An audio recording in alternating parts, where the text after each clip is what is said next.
तो वो सेल तो आपने कर दी, लेकिन वो मेरी ज़रूरत नहीं थी। एक दफ़ा की डील भी हो गई, ट्रांजैक्शन भी होगी, लेकिन मेरा ट्रस्ट उस सेल्स पर्सन से ख़त्म हो गया। जो बिज़नेस है उसमें प्रॉफिटेबिलिटी रिपीट ऑर्डर्स से होती है। तमाम कामयाब बिजनेसेस जो हैं वो कस्टमर रिटेंशन पे बात करते हैं। लॉयल्टी इतनी डेवलप हो गई कि मैं दूसरों को रिकमेंड करने लग गई। मैं थोड़ा सा अपना इंट्रोडक्शन करा दूं। मेरा नाम उज़मा कमाल है और मैं सेल्स ट्रेनर हूँ, सेल्स कोच हूँ, मार्केटियर हूँ। फ्रॉम लास्ट 3 to 4 years मैं ट्रेनिंग एंड कंसल्टेंसीज़ में हूँ। इससे पहले मेरा प्रीवियसली एक्सपीरियंस था विद कॉर्पोरेट सेक्टर। मैंने पाकिस्तान की 3 लीडिंग टेलीकॉम ऑपरेटर्स को सर्व किया हुआ है, मोबलिंक, वारिद, जोंग। इसके अलावा मैंने बेवरेजेस में भी काम किया हुआ है, कोका कोला बेवरेजेस में। और जो मेरा एरिया ऑफ एक्सपर्टीज़ था वो सारा sales operation, marketing, brand activation, trade marketing, affinity marketing. So ये मेरे एरिया ऑफ एक्सपर्टीज़ हैं। लास्ट 3 ईयर से, जैसे मैंने आपको बताया, मैं ट्रेनिंग और कंसल्टेंसीज़ की फ़ील्ड से हूँ, वाबस्ता हूँ। और इसमें मैं नेशनल बिज़नेस डेवलपमेंट प्रोग्राम की प्री क्वालिफाइड ट्रेनर और कंसल्टेंट भी हूँ।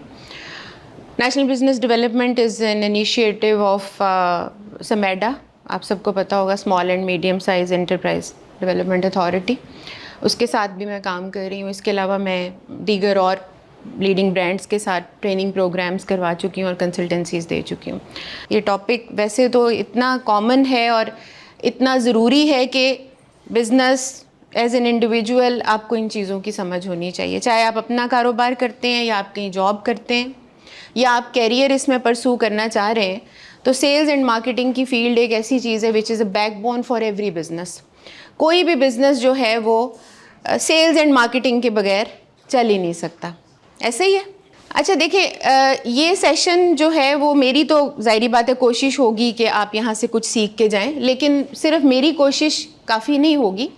आपकी एक्टिव पार्टिसिपेशन जो है वो बड़ी ज़रूरी है। तो पार्टिसिपेशन में आप बिल्कुल ना हिचकिचाइएगा। कोई क्वेश्चन आप पूछना चाहें, आप ड्यूरिंग द सेशन भी पूछ सकते हैं। कोई अपना फीडबैक शेयर करना चाह रहे हैं, कोई हमें इंफॉर्मेशन देना चाह रहे हैं, यू आर मोस्ट वेलकम। ठीक है, तो आपने एक्टिवली इसमें पार्टिसिपेट करना है। अच्छा जी, हमारा टॉपिक है जी sales and marketing in digital age. लेकिन इस टॉपिक पे डायरेक्ट जाने से पहले मैं ये चाहूँगी कि मैं थोड़ा सा सेल्स एंड मार्केटिंग बता सकूँ आपको कि सेल्स एंड मार्केटिंग एक्चुअली क्या है।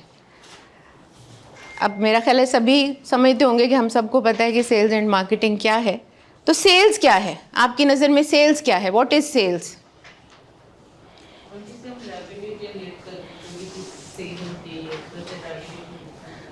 रेवेन्यू जनरेट करने के लिए जी।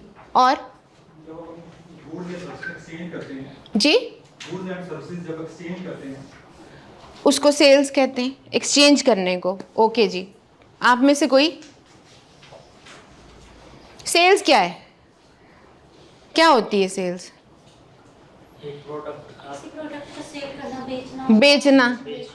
ठीक है जी। और कोई साहब? वैसे तो बड़ा वास्ट टॉपिक है, अगर हम 4 P's की बात करें तो बड़ा टेक्निकल हो जाएगा। जी, मैंने एक्चुअली आई डू अंडरस्टैंड। मैं सिर्फ ये चाह रही हूँ कि सेल्स एक्चुअली आपको बता सकूँ कि जी सेल्स क्या है। ठीक है, बेचना है, आपने पैसे दिए, चीज़ ली, या पैसे लेके आपने किसी को सर्विस दे दी। कॉमन सेंस तो यही कहती है, लेकिन इसके पीछे की थोड़ी सी जो है वो बैकग्राउंड जानिए कि एक्चुअल सेल्स क्या है।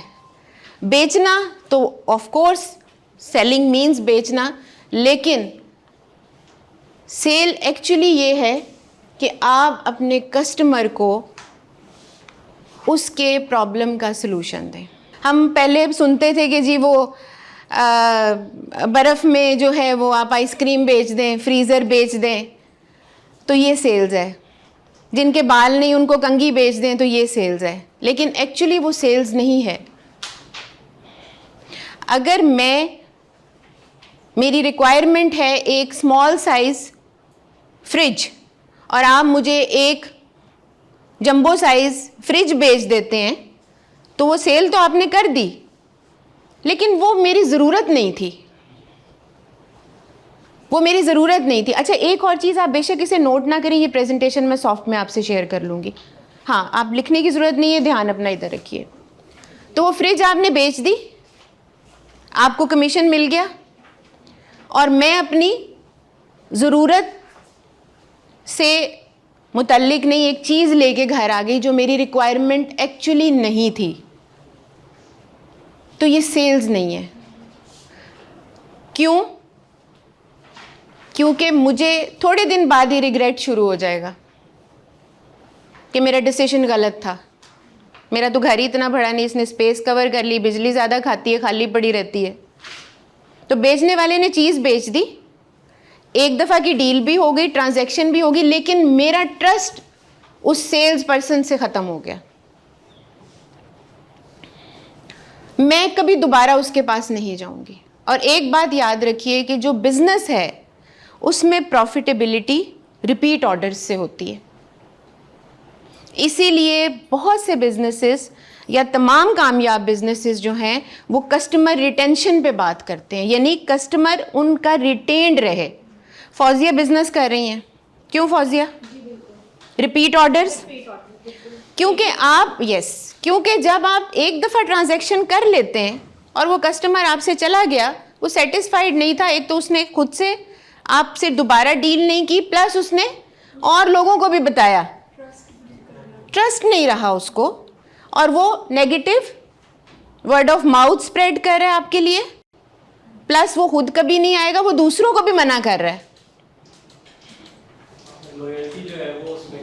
लॉयल्टी का तो सवाल ही पैदा नहीं होता, क्योंकि लॉयल्टी ट्रस्ट के बाद बिल्ड होना शुरू होती है। तो हर कामयाब बिजनेस जो है वो ये चाहता है कि उसके पास रिपीट ऑर्डर्स आएँ। रिपीट ऑर्डर्स या रिपीट कस्टमर सिर्फ उस सूरत में आते हैं जब आप उनकी रिक्वायरमेंट को समझते हुए उनको एग्जैक्टली वो चीज़ सेल करें। तो sell is more about service and serving. So पहले तो अपने जहन को यहाँ पे क्लियर कर लें कि sell is to give a service और to serve your customer up to the extent कि वो खुश हो और आपके साथ एक लॉन्ग टर्म बिजनेस रिलेशन में जाए। ठीक हो गया? तो आज के बाद सेल्स क्या है?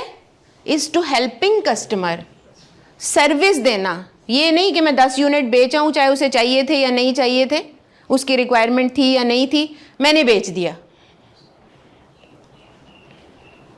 अच्छा जी, एक छोटा सा क्वेश्चन है आपसे। पिछले कुछ टाइम में आपने किसी ने कोई ब्रांड स्विच किया हो, कोई टूथपेस्ट आप यूज़ करते थे वो छोड़ के आपने कोई दूसरा यूज़, कोई आटा यूज़ करते थे, कोई घी यूज़ करते थे ABC कंपनी का, वो छोड़ के दूसरा शुरू कर दिया, या कोई क्लोथिंग ब्रांड आपने चेंज किया।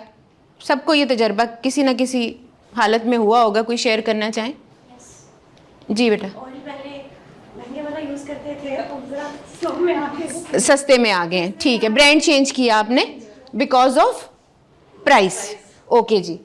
और जी? मैंने अपना टूथपेस्ट चेंज किया क्वालिटी के लिए। टूथपेस्ट चेंज किया, उसका क्वालिटी रिजल्ट आपको कैसे पता चला कि जो अब आप यूज़ कर रहे हैं वो क्वालिटी टूथपेस्ट है? मुझे इरिटेट नहीं कर रहा, जो मुझे कंफर्टेबल फील हो रहा है। किसने बताया आपको इसके बारे में? वो मेरे जो मुझे फीलिंग्स, मतलब जिस मकसद के लिए मैं उसको यूज़ कर रहा था पहले, उसने मुझे बजाय फ़ायदा देने के नुकसान। नहीं, जो आपने चेंज किया जो मैंने वो किसी बहन भाई के मशवरे, किसी ऐड देख के, किसी चीज़, कंसल्टेंट मुझे एक डॉक्टर ने इनको रिकमेंड किया। और कोई साहब? मैंने टूथपेस्ट चेंज किया, वो इसलिए कि पहले वाले टूथपेस्ट से काफ़ी बोर हो गया, तो मैंने कहा दूसरा वाला ट्राई कर। मेरी टेस्ट जो है अच्छा, फॉर अ चेंज आपने, ठीक है। और जो दूसरा आपने यूज़ करना शुरू किया उसका कोई ऐड देखा आपने, या किसी से सुना, या ऐसे ही पड़ा हुआ था आप उठा के ले आए? स्टोर में पड़ा था आप उठा के ले आए? उसके फीचर्स चेक किए, वो अच्छे लगे तो उठा उसको दिया। ठीक हो गया जी। और कोई? चेक करने के लिए मैं सूफी से डालडा ऑयल, सूफी पहले यूज़ करते थे, फिर डालडा शुरू कर दिया। और डालडा जो है वो किसने आपको बताया कि इसका टेस्ट बेटर है? बताया तो किसी ने कहा, ऐड देखा? ऐड तो देखी हुई काफ़ी ज़्यादा, हाँ। बस टेस्ट चेक करने। नहीं तो आपको ये क्यों नहीं लगा कि मैं हबीब यूज़ करना शुरू कर दूँ? किसने आपके दिमाग में ये क्वालिटी और फीचर डाले? जो ये मार्केटिंग कहीं सुना होगा ना? ये भी जी। इशू है कि आप ट्राई करते रहते हैं मुख्तलिफ ब्रांड्स, तो आपको उसमें से जो पसंद अच्छा लगता है ज़्यादा वो यूज़ करते हैं। ये भी जी बिल्कुल ऐसा ही है, आप ट्राई करते हैं। आप ट्राई कैसे करते हैं? पहले कोई आपको पता चलता है कि इस नाम की चीज़ एग्जिस्ट करती है तो आप करते हैं ना, या आप उसको स्टोर में लगा हुआ देखते हैं। आप किसी डिपार्टमेंटल स्टोर में जाते हैं, आप टूथपेस्ट पड़े हुए देखते हैं, आप कहते हैं यार मैंने ये तो यूज़ कर लिया, अब मैं इसको भी देखूं। ठीक हो गया जी। और कोई साहब इसमें ऐड करना चाहेंगे? मैंने लास्ट ईयर मैंने ना हाई का एसी परचेज किया, तो इस सीजन में उसमें प्रॉब्लम आ गई। क्या क्या परचेज किया? हाई का एसी, अच्छा, हायर कैसी, ठीक है जी। तो इस सीजन में वो कंप्लीटली डेड हो गया। तो उसे फाइंड आउट करने की कोशिश की, उनको बुलाया, तो फाइंड आउट ये हुआ शायद इंस्टॉलेशन में कुछ प्रॉब्लम रह ठीक है। उसको मैं डिसाइड कर लिया कि आइंदा से हाई का एसी नहीं लेना है, सर्विसेज ठीक करनी है। ठीक है, बैड एक्सपीरियंस आपको हुआ और फिर आपने कोई और सोचा कि आप आइंदा कौन सा एसी लेंगे, या आप भी रिसर्च करेंगे, ढूंढेंगे? अभी डॉलर्स का सोचा है, लेकिन अभी परचेज नहीं किया। परचेज नहीं किया, ठीक है। वाई डॉलेंस? एक्चुअली एक दोस्त ने रिकमेंड किया है। दोस्त ने रिकमेंड किया, ठीक है जी। अच्छा जी, सेल्स हमने देख लिया क्या होता है। अब हम बात करें बेसिकली मार्केटिंग की, कि मार्केटिंग, क्योंकि लोग अक्सर फ़र्क नहीं कर पाते। जब मैं पूछती हूँ कि सेल्स एंड मार्केटिंग क्या होती है, या मार्केटिंग सेल्स में बता रहे होते हैं या सेल्स मार्केटिंग में, इंटरचेंजेबली वो वर्ड यूज़ कर रहे होते हैं। तो कॉन्सेप्ट क्लियर होना जो है वो बहुत ज़रूरी है।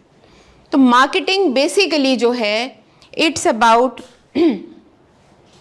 Changing the believes in the mind of customer. Marketing की जितनी एफर्ट होती है वो इसलिए होती है कि कस्टमर का बिलीव, उसका यकीन चेंज कर सकें। कोई स्टोर में लगा देखता है, मर्चेंडाइजिंग, इट्स अ मार्केटिंग। जो आपके सामने डिस्प्लेज लगे होते हैं ये मार्केटिंग है, जहाँ प्रोडक्ट फिजिकली डिस्प्ले होता है। कोई ऐड देखता है और उसको लगता है कि यार ये चीज़ जो है ना ये अच्छी है। कोई वर्ड ऑफ माउथ सुनता है, word of mouth is a declared form of marketing. यानी मैं अगर इनसे कहती हूँ कि आप जो है वो खाड़ी पे चली जाएं, बड़े अच्छे कपड़े हैं, मैं एक्चुअली मार्केटिंग कर रही हूँ। और ये वो हमारी पहली वाली चीज़ से है कि मैं लॉयल थी, मुझे ट्रस्ट था खाड़ी पे, लॉयल्टी इतनी डेवलप हो गई कि मैं दूसरों को रिकमेंड करने लग गई। अब सर मैडम ये रिव्यूज आते हैं जब कोई चीज Exactly. रिव्यूज हम पहले देखते हैं। बिल्कुल बिल्कुल बिल्कुल ऐसा ही, बिल्कुल ऐसा ही। रिव्यूज अच्छे आ रहे होते हैं, बात नहीं अच्छे आ रहे हाँ। होते हैं। तो ज्यादातर जैसे ये भी कमाल देखें आप, ये इस डिजिटल एज का ही कमाल है कि हमें इतनी मदद मिल जाती है कि before making any buying decision हमारे पास मल्टीपल चॉइसेस हैं कि हम एवेल्युएट कर सकें कि हमारा डिसीजन सही होगा कि नहीं। तो हम मार्केटिंग पे बात कर रहे थे कि it's about changing the belief of the customer, कि वो एक ब्रांड को छोड़ के दूसरे पे स्विच हो जाते हैं। यकीन इतना पुख्ता कर दिया जाता है कि मेरे पास जो चीज़ है दैट इज़ द बेस्ट, ये ज़रूरी चीज़ है, और जिस तरह की चीज़ मैं प्रोवाइड कर रहा हूँ ये कंपटीशन से नहीं मिल सकती। सो इन दो चीज़ों के ऊपर आपकी मार्केटिंग काम करती है। जहाँ बिलीफ चेंज हो जाता है वहाँ आप ब्रांड चेंज कर लेते हैं। सम टाइम हमें लग रहा होता है कि डिसीजन हमारा खुद का था, बट ऐसा नहीं होता। हम इन्फ्लुएंस हो रहे होते हैं क्योंकि हम बहुत सा डिजिटल कंटेंट देखते हैं, बहुत से एड्स देखते हैं, रास्ते से गुजरते हुए बीसियों चीज़ों के नाम हमारे सामने आते हैं। आम रोज़मर्रा की डिस्कशंस में बहुत ज़्यादा बातें ऐसी होती हैं जो इंटेंशनली उस वक्त किसी डिसीजन या किसी बाइंग डिसीजन के लिए नहीं होती, लेकिन हमें इन्फ्लुएंस कर रही होती। ठीक है जी। तो सेल्स और मार्केटिंग मैंने आपको बता दिया कि क्या है। अब सेल्स एंड मार्केटिंग बेसिकली ये दो ऐसे डिपार्टमेंट हैं जैसे आप कहें कि स्कर्ट एंड ब्लाउज। इन दोनों डिपार्टमेंट का अलग-अलग काम करना नामुमकिन है। अगर कहीं करते हैं तो फ़ायदा नहीं होता। मैम, इसमें सबसे पहले सेल्स नहीं आती, हमारी मार्केटिंग आती है। हम मार्केटिंग करेंगे तो सेल्स होगी। इन्होंने बिल्कुल ठीक कहा। सेल्स को सपोर्ट करने के लिए मार्केटिंग होती है। आप कभी सेल्स नहीं कर सकते अगर आपको मार्केटिंग की सपोर्ट नहीं है। मैं बिज़नेस कंसल्टेंसीज करती हूँ तो वहाँ अक्सर लोग मुझे कहते हैं जी नहीं हमारा तो जी काम चल रहा है, सेलें तो बड़ी अच्छी हो रही हैं, हमें ज़रूरत नहीं मार्केटिंग की। डेफिनेटली उन्होंने पहले मार्केटिंग की होगी तो सेल अच्छी हो रही होगी ना। नहीं, उसमें एक मैं आपको करेक्ट कर दूं, नहीं उसमें एक्चुअली कई लोगों को तो पता ही नहीं कि ये चीज़ भी फॉर्म ऑफ मार्केटिंग है। जैसे आपके प्रिंटेबल्स हैं, जो आपके ब्रोशर्स हैं, that is a tool for marketing. Customer को इन्फॉर्म कर रहे हैं, केबल पे ऐड चलाया है, इसके अलावा आप फूड टेस्टिंग करा रहे हैं या आप टेस्ट मार्केटिंग कर रहे हैं, टेस्ट कस्टमर का ओपिनियन चेक करने की कोशिश कर रहे हैं, फीडबैक ले रहे हैं, this is also marketing. Social media पे चले जाएं आप, वहाँ पे आप जो एक्टिविटी कर रहे हैं दैट इज़ ऑल्सो मार्केटिंग, अगर आप प्रॉपरली कर रहे हैं। तो बहुत से लोगों को तो ये नहीं पता होता कि एक्चुअली हम मार्केटिंग कर रहे हैं, वो ये समझते हैं कि नहीं हम मार्केटिंग नहीं कर रहे, हमें वैसे रिजल्ट आ रहा है। और दूसरी बड़ी बात ये होती है कि रिजल्ट आ रहा है, कुछ अर्सा तक आता रहेगा, बट द मोमेंट आपका कंपटीशन एंटर होगा आपके साथ, तो उस दिन आपका डिक्लाइन शुरू हो जाएगा, क्योंकि हो सकता है आपका कंपटीशन एक प्रॉपर मार्केटिंग स्ट्रेटेजी के साथ आए। तो मार्केटिंग बहुत ज़रूरी है। इस तरह अगर सेल्स को सपोर्ट नहीं करना तो मार्केटिंग का कोई जवाब नहीं है। आप ये कहें कि फ़लाँ कंपनी की मार्केटिंग बहुत अच्छी थी, सेलें नहीं हो रही, तो ऐसी मार्केटिंग की कोई ज़रूरत नहीं है। दैट मीन्स कि मार्केटिंग अपना काम पूरा नहीं करा। तो इसमें बॉटम लाइन ये है कि ये दोनों डिपार्टमेंट जो हैं बहुत अच्छी तरह से इंटीग्रेटेड होने चाहिए, इनकी एक्टिविटीज़ बहुत ज़्यादा कोलैबोरेटिव होनी चाहिए, आइसोलेशन नहीं है कि मार्केटिंग कुछ कर रहा है सेल्स कुछ कर रहा है। ठीक है जी। अच्छा, ये तो था कुछ सेल्स एंड मार्केटिंग की मैंने आपको बेसिक्स बता दिए। आई होप आपका कॉन्सेप्ट थोड़ा सा क्लियर हुआ होगा, और ये कितने ज़रूरी हैं एक दूसरे के लिए मैंने आपको ये भी एक्सप्लेन कर दिया। अब हम टॉपिक की तरफ आते हैं कि जी डिजिटल एज में सेल्स एंड मार्केटिंग क्या है। अच्छा जी, अब पहले तो डिजिटल एज जो है वो जिसमें हम सब अभी सरवाइव कर रहे हैं, और हमारी ज़िंदगियां भी चेंज हो गई हैं, है कि नहीं। हर वक्त हमें इंटरनेट का कनेक्शन चाहिए, स्मार्टफोन थोड़ी देर बजे ना तो हमें उलझन शुरू हो जाती है कि मैसेज की नोटिफिकेशन नहीं आई। हम साई से पूछना हो कि खाने में क्या पकाया तो हम फ़ौरन व्हाट्सएप करते हैं, झटपट जाके देखा कि फेसबुक सेल कौन सी लगी है, उस ब्रांड पे मैं पहुंच जाऊं, है कि नहीं। भी यही चल रहा है, टीचर्स पढ़ा रहे होते हैं, बच्चे भी फेसबुक खोल के बैठे होते हैं। और जो ऑनलाइन स्टडी के नाम पे बच्चों ने माँ बाप को धोखे दिए हैं कोविड के दिनों में, आई एम श्योर सब पेरेंट्स को याद होगा कि विंडो खुली होती थी और नीचे यूट्यूब चल रहा होता था। एनीवे, ये तो लाइट नोट पे हम बात कर रहे हैं। तो बेसिकली हम सब की ज़िंदगियाँ चेंज हो गई हैं, इसी तरह से बिजनेसेस चेंज हो गए। जो डिजिटल रेवोल्यूशन आई है, जो बहुत ज़्यादा इंटरनेट की एक्सेस आसान हो गई है, हर बंदे के पास इंटरनेट है। यहाँ बैठे हैं तो वाईफाई है, बाहर निकले हैं तो मोबाइल डाटा ऑन कर लिया, आगे रेस्टोरेंट में गए हैं तो उसका वाईफाई यूज़ करना शुरू कर दिया। ऐसे ही है, हाईवे पे जा रहे हैं तो डेवू का वाईफाई यूज़ कर रहे हैं, अपना मोबाइल डाटा यूज़ कर रहे हैं। तो वो सीमलेस कनेक्टिविटी जो है वो चल रही है बेसिकली, और हमें उसकी आदत हो गई है। लाइकवाइज जो ट्रांसफॉर्मेशन बिजनेसेस में हुई हैं वो भी इसी वजह से हुई हैं कि excess use of internet and smartphone की वजह से जो है वो डिजिटल रेवोल्यूशन की वजह से बिजनेसेस के तरीके भी बदल गए हैं, ट्रांसफॉर्म हो गए हैं। पुराने तरीके ऑब्सलीट हो गए या चल रहे हैं, लेकिन उनके साथ साथ नए तरीके भी आ गए हैं, जिसमें अभी इन्होंने ई कॉमर्स का किसी साहब ने जिक्र किया कि वो ई कॉमर्स करते हैं, प्लस डिजिटल मार्केटिंग है, सोशल सेलिंग है, ये सारी चीज़ें उसके अंदर शामिल हो गई। तो बिजनेसेस जब चेंज हुए तो बिज़नेस बेसिकली, जैसे मैंने आपको बताया कि सेल्स एंड मार्केटिंग एक की फंक्शन है किसी भी बिज़नेस के लिए। क्यों?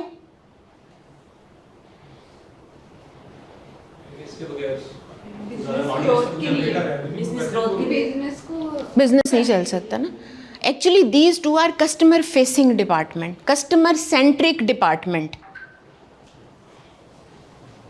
इसलिए ये इतने अहम है क्योंकि ये आपके कस्टमर से डील कर रहे हैं। इनकी तमाम एक्टिविटीज़ कस्टमर के इर्द गिर्द हैं, और कस्टमर नहीं होगा तो क्या होगा?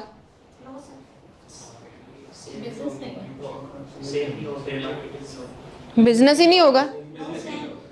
कोई बिजनेस है जो कि मेरा कोई कस्टमर नहीं, मैं बिजनेस हूँ? नहीं, हो नहीं सकता। ठीक है, तो एक सक्सेसफुल बिजनेस जो है उसके लिए एक steady stream of paying customer ज़रूरी है, और उसे कौन इंश्योर करता है? Sales and marketing department. तो सेल्स एंड मार्केटिंग चूंकि कस्टमर को फेस करता है, डिजिटल आपकी जो डिजिटलाइजेशन है या डिजिटल रेवोल्यूशन है, टेक्नोलॉजिकल एडवांसमेंट है, उसमें दो चीज़ें मेन है, technological advancement and secondly customer का कॉम्प्लेक्स बिहेवियर। ये दो चीज़ें, जिस कंपनी ने इन दो चीज़ों के ऊपर काम कर लिया उसकी सक्सेस को कोई नहीं रोक सकता। लेकिन ये it's not as easy as I am saying. तो सेल्स एंड मार्केटिंग के लोगों के ऊपर ज़्यादा जिम्मेदारी आ गई, क्योंकि उन्होंने इस वाले कॉम्प्लेक्स कस्टमर को डील करना है। आगे जाके पढ़ेंगे कि ये कॉम्प्लेक्स क्यों इतना हो गया है। तो बेसिकली आपका जो सेल्स एंड मार्केटिंग फंक्शन है उसको बहुत ज़्यादा इवॉल्व होने की ज़रूरत है। पुराने तरीके सेल्स के, मार्केटिंग के इज़ नो मोर इफ़ेक्टिव। किसी ज़माने में सेल करने के लिए आप फ्रंट फेसिंग कस्टमर के साथ बैठ के बात करते थे, जाके मीटिंग करते थे, पहले अपॉइंटमेंट लेते थे, फिर मीटिंग करते थे। अब आप वीडियो कॉल कर लेते हैं, व्हाट्सएप कर लेते हैं, उसको जूम से बात कर लेते हैं। प्लस ये कि आपने कोई प्रपोजल्स भेजने हैं तो आप ईमेल कर देते हैं, व्हाट्सएप कर देते हैं कि तस्वीर दिखानी है। फिर सबसे बड़ी बात, आपके पास अगर अपनी वेबसाइट है। तो बेसिकली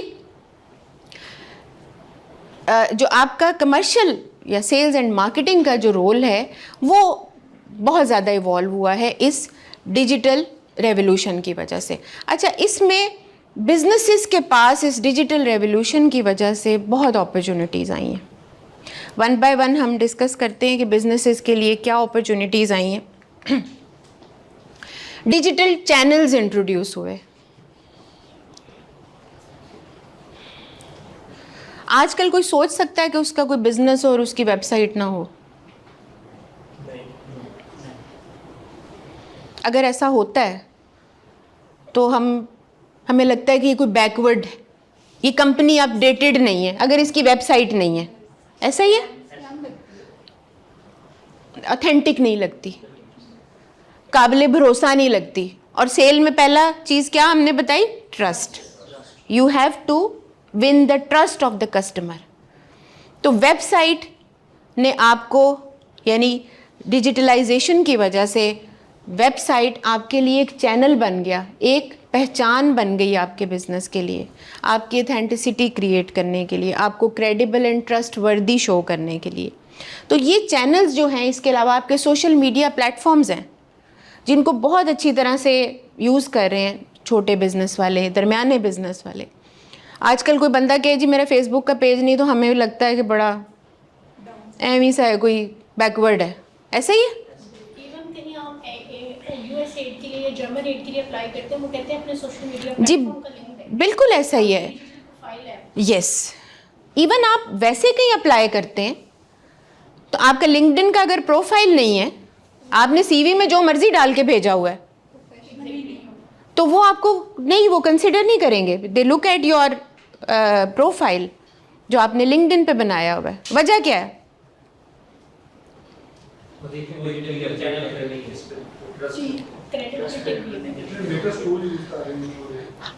पहली बात कि आप अपडेटेड हैं, टेक्नोलॉजी से फेमिलियर हैं। दूसरी बात ये कि लिंक्डइन का प्रोफाइल एक दिन में नहीं बन सकता, उसके ऊपर एक्टिविटीज़ आपकी over a period of time show हो रही हैं। जबकि सीवी में आप कंप्यूटर पे बैठे और कुछ भी डाल दिया कि जी मैं ये हूँ, मैं वो हूँ, मैं फ़लान हूँ, है कि नहीं, तो वो सीवीज़ उतने क्रेडिबल नहीं रहे। इसलिए वो आपसे आपके फेसबुक का लिंक मांगते हैं या आपके लिंक्डइन का लिंक मांगते हैं, ताकि वो ये देख सकें कि ये जो क्लेम कर रहा है या कर रही है वो सही भी है कि नहीं। तो लाइकवाइज अभी हम किसी ब्रांड का सुनते हैं तो हम फ़ौरन टाइप करते हैं इसका फेसबुक का पेज है कि नहीं, हालांकि 2-3 उस नाम के खुल जाते हैं। अगेन बंदा कंफ्यूज हो जाता है, इसमें से कौन सा इनका सही वाला है, कौन सा गलत वाला है। उसके बाद फिर आप जाके देखते हैं कि इसके फॉलोअर कितने हैं, देखते हैं। अगर 10, 12, 15, 150, 200 तो आप कहते हैं ये तो ऐसे को माठा सा लग रहा है। ऐसा ही है। तो आपके पास ये अपॉर्चुनिटी आ गई कि आप अपनी ऑनलाइन प्रेजेंस क्रिएट करें ताकि आपको यकीन दहानियाँ कम से कम करानी पड़े। ऑनलाइन जाके अगला आपकी रेपुटेशन, आपके पेज को, आपके प्रोडक्ट को देखे। सर्च इंजन ऑप्टिमाइजेशन आप सब जानते हैं, बेसिकली आपकी वेबसाइट सर्च रिजल्ट्स में ऊपर से ऊपर आए, उसके लिए सर्च इंजन ऑप्टिमाइजेशन यूज़ की जाती है। This is also a digital channel and opportunity for the business to grow. Content marketing का इस्तेमाल किया जा रहा है। Who is familiar with content word? Content क्या होता है?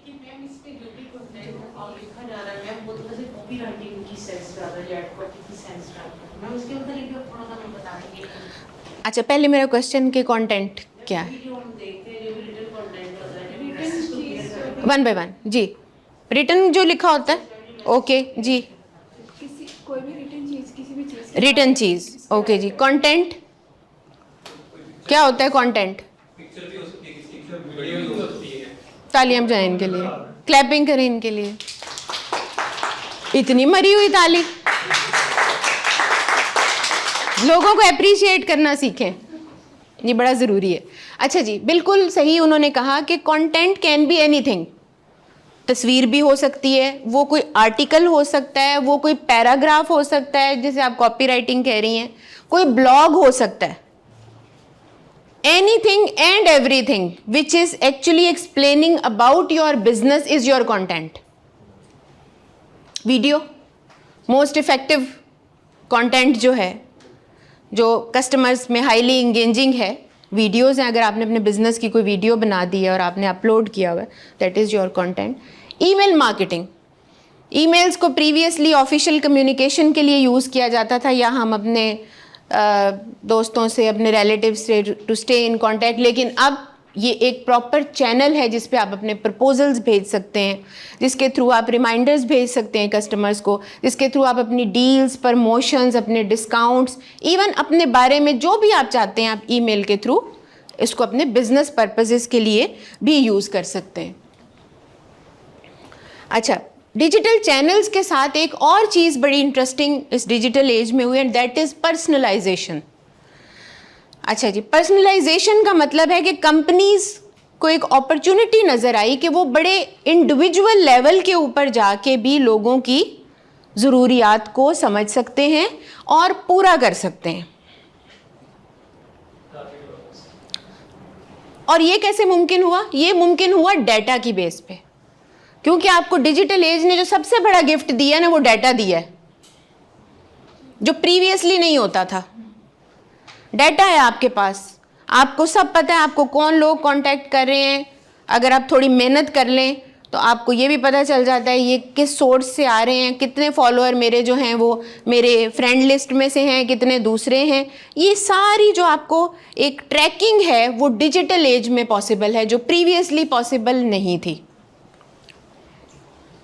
तो जो डाटा आया, तो डाटा में आपके पास फीडबैक्स आए, कमेंट्स आए, रिव्यूज़ आए, रेटिंग्स आई। उसकी बेस पे आपने आइडेंटिफाई करना शुरू कर दिया कि अच्छा मेरे फ़लाँ कस्टमर या ग्रुप ऑफ कस्टमर की ये स्पेसिफिक नीड है,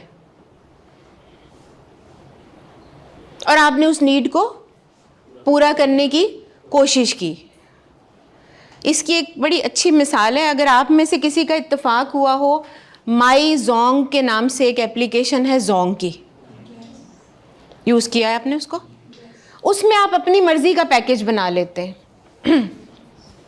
आप जाते और उस एप्लीकेशन के अंदर आप अपना वो टेन्योर सिलेक्ट करते हैं, पैसे 500 700 जितने का बैलेंस, और उसमें आप अपनी चॉइस होती है कि आपको ऑफ नेट मिनट कितने चाहिए, आपको ऑन नेट मिनट कितने चाहिए, फ्लैट डाटा कितना चाहिए, सोशल मीडिया के लिए डाटा कितना चाहिए। आप अपनी मर्ज़ी का बंडल क्रिएट करते हैं। पहले क्या होता था, एक स्टैंडर्ड पैकेज आ जाता था, इसमें इतने GB हैं, अभी भी आते हैं वो स्टैंडर्ड पैकेजेस भी हैं, but there is an option कि आप अपनी मर्ज़ी का पैकेज बना। अगर मुझे SMS नहीं चाहिए, मैं SMS नहीं डालूंगी, मैं उसकी जगह डाटा डाल लूँगी। कस्टमाइज़ कर दिया उस कस्टमर ने, और उसको एक फ्रीडम जो फील हुआ कि यार मैं यहाँ पे 500 रुपये के बैलेंस में अपनी मर्ज़ी का पैकेज बना सकता हूँ।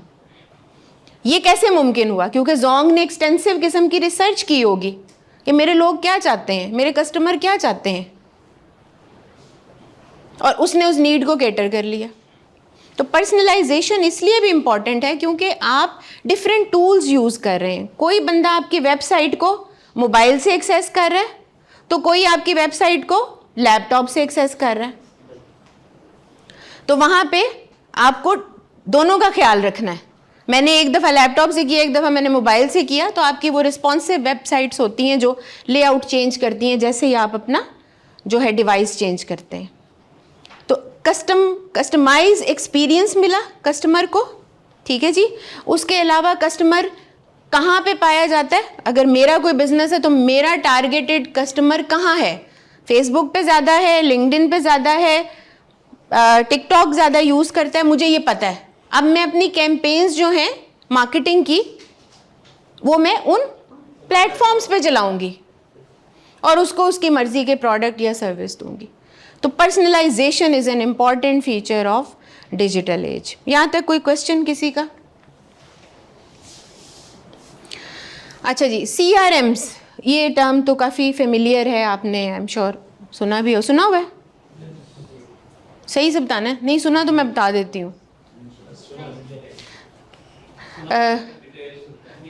ठीक है जी, ये बेसिकली सॉफ्टवेयर्स हैं जिनको कस्टमर रिलेशनशिप मैनेजमेंट सॉफ्टवेयर्स बोला जाता है। इनके डिफरेंट नाम हैं, हबस्पॉट है, ज़ोहो है, इसके अलावा और बेशुमार आप कभी सर्च करने लगें तो आपको सॉफ्टवेयर्स नज़र आएंगे जो बेसिकली कस्टमर्स का एक सेंट्रलाइज डेटा इकट्ठा करने के लिए यूज़ होते हैं।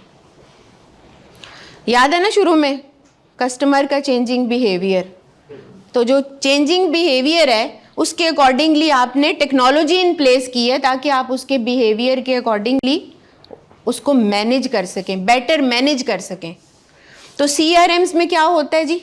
CRMs इंटीग्रेटेड होते हैं आपकी वेबसाइट्स के साथ। इसके अलावा हर कंपनी की अपनी रिक्वायरमेंट होती है, कुछ लोग मैनुअल डाटा भी डालते हैं और आपके पास एक जगह आ जाती है, वर्चुअल प्लेस, जहाँ पे आपके कस्टमर से रिलेटेड तमाम इन्फॉर्मेशन है। अब जिस दिन कस्टमर ने आपके साथ ताल्लुक़ शुरू किया, आपको कॉल की या आपको ईमेल किया या आपको फ़ोन किया या आपको व्हाट्सएप भेजा, तो उस CRM में वो इंटरेक्शन रिकॉर्ड हो जाएगी। फौरी तौर पे आपके सेल के बंदे ने उसको रिस्पॉन्स किया, उसकी क्वेरी का जवाब दिया, ये भी रिकॉर्ड हो गया। तो इस तरह से वो जो कस्टमर अनअटेंडेड नहीं रहता, आपको आसानी हो जाती है, आपके सेल्स के लोगों को आसानी हो जाती है कि वो उस कस्टमर को टाइमली रिस्पॉन्ड कर सकें, क्योंकि सेल एक दफ़ा में तो क्लोज़ नहीं होती ना। नॉर्मली सेल साइकिल या सेल प्रोसेस ऐसा होता है कि एक दो बार आपको बैक एंड फोर्थ होना पड़ता है, कस्टमर से इंटरेक्ट करना पड़ता है। तो प्रीवियसली क्या होता था, लोग प्रॉपर डाटा मेंटेन नहीं कर पाते थे। कस्टमर ने कॉल किया, जवाब दे दिया, उसके बाद भूल गए, फॉलो अप कॉल नहीं की। तो यहाँ पे वो मसले हल हो जाएंगे। यहाँ आपको खुद ही रिमाइंडर आना शुरू हो जाएगा कि जी 3 दिन हो गए, इस कस्टमर से आप फॉलो अप करें। अब जो अच्छी तरह आपका कस्टमर मैनेज होने लग गया तो नेचुरली क्या हुआ, आपका रिलेशनशिप उससे अच्छा होने लग गया। रिलेशनशिप अच्छा हुआ तो ट्रस्ट बिल्ड हुआ, ट्रस्ट बिल्ड हुआ तो लॉयल्टी आ गई और वो कस्टमर आपके साथ जो है वो लॉन्ग टर्म बिजनेस रिलेशनशिप में चला गया। तो ये टेक्नोलॉजी की ब्लेसिंग है जो CRM। मुझे याद आ रहा था, मैंने जब पढ़ाई से फारिग हुई तो एक वाटर फिल्टर कंपनी में मैंने इंटर्नशिप की। उस कंपनी का नाम था सो सेव वाटर फिल्टर। अगर आप लोगों को याद हो तो पहले घरों में ना वो बिल्कुल जो टैप होता था उसके ऊपर वो बड़ा सा एक वाटर फिल्टर लगा जाते थे जिसमें 3 वो कार्ट्रिजेस होती थी और वो वहाँ से फ़िल्टर होके तो पानी आता था। तो वो उन्होंने मुझे पहली असाइनमेंट ये दी कि जी हमारे ये कार्ट्रिजेस जो है ना 6 हफ्ते के बाद बदलना होता है। लेकिन चूँकि यहाँ ना सेल वालों के पास कोई डाटा है और जो कुछ है वो फाइलों में पेपरों के ऊपर लगा हुआ है, तो कोई ऑटोमेशन तो थी नहीं। तो सेल वाले लोग बेचारे नई सेल्स करने में लगे रहते थे, उनके पास टाइम ही नहीं था कि वो जाएं और जाके देख के आएँ कि भाई अब किसको जो है वो हमारी रिप्लेसमेंट की ज़रूरत है। तो मैंने क्या किया, मुझे एक्सेल नई आई थी उस वक्त, मैंने एक्सेल में वो डाटा डालना शुरू कर दिया और उसके बाद खुद ही से कोई मैनुअली उसको करती थी और मुझे पता चल गया कि इन वाटर फिल्टर्स को 6 हफ्ते हो गए हैं और अगर इनके कस्टमर्स को कॉल करके उनको कार्ट्रिज रिप्लेसमेंट के लिए कहा जाए तो वो मान जाएंगे। तो मैंने ये एफ़र्ट की और उसके नतीजे में उनकी कार्ट्रिज की सेल जो है वो उस महीने थोड़ी सी बढ़ गई। उन्होंने जनाब मुझे प्रमोट कर दिया तो मुझे मेरी पहली जो प्रमोशन थी वो बेसिकली इंटर्नशिप के लिए मैं गई थी, but they offered me a job. तो अब मैं सोचती हूँ कि कितना मुश्किल था, क्योंकि मुझे याद है कि मैं उनके बड़े बड़े फोल्डर्स खोलती थी और उसमें से देखती थी, काम करने का शौक़ बड़ा होता था, तो अंधाधुंध लगे रहना सारा दिन, वहाँ से फिर मैनुअल डाटा उठाती थी और उसको रिकॉर्ड करती थी। तो दीज थिंग्स आर ब्लेसिंग्स। अब वो काम जो सालों में होना है, महीनों में होना है, वो हफ्तों में हो रहा है, घंटों में हो रहा है, प्रोवाइडेड आपको पता हो कि आपने टेक्नोलॉजी को इस्तेमाल किस तरह करना है। सो जो भी लोग आपके सेल्स से या मार्केटिंग आप ऑडियंस में बैठे हुए हैं, try to learn about CRMs। Free trial पे CRMs ऑनलाइन अवेलेबल हैं, वो आप यूज़ करके देखें और देखें कि वो आपको क्या क्या फ़ीचर्स आते हैं और आप अपनी सेल्स की एफिशिएंसी को कैसे इंक्रीज़ कर सकते हैं। डाटा ड्रिवन डिसीजन मेकिंग, जैसा कि हमने बात की कि डाटा का हसूल बहुत आसान हो गया है in case of digital as, और यहाँ पे हमें जिस तरह का भी चाहें डाटा हमें अवेलेबल है। पहले डिसीजन मेकिंग होती थी hit and trial, past experience, senior के मशवरे पे, लेकिन अब आपके सामने खुला डाटा पड़ा हुआ है। आपको पता चल रहा है कि आपका कस्टमर जो है वो कितना फ्रीक्वेंटली बाय कर रहा है, उसका ऑर्डर साइज़ क्या है और उसके बिहेवियर की और एट्रीब्यूट्स क्या हैं, आपकी जो वेबसाइट है उस पर कितनी ट्रैफिक आ रही है, कहाँ से आ रही है, ऑर्गेनिक आ रही है, पेड आ रही है, कन्वर्जन रेट क्या है, कितने लोग आपकी वेबसाइट पे आए और आने के बाद उन्होंने यस, दिस इज कन्वर्जन। तो ये चीज़ें जो हैं ये इंपॉर्टेंट डिसीजन मेकिंग के लिए बहुत अहम है कि अच्छा जी वेबसाइट बना ली, उस पर कोई सेल भी हो रही है कि नहीं, या कोई कैंपेन आपने रन की है और आपको पता ही नहीं उसके नताइज क्या निकल रहे हैं, वो रिजल्ट्स हैं भी जो आप चाहते थे या नहीं हैं, उसकी बेस पे आपको डिसीजन मेकिंग आसान हो गई। तो ये की मैट्रिक्स जो है ये यूज़ करके और डाटा को आप एनालाइज इस तरह से करें कि आपको पता चल सके कि मैंने जो फ़ैसला लेना है वो ठीक है कि गलत है।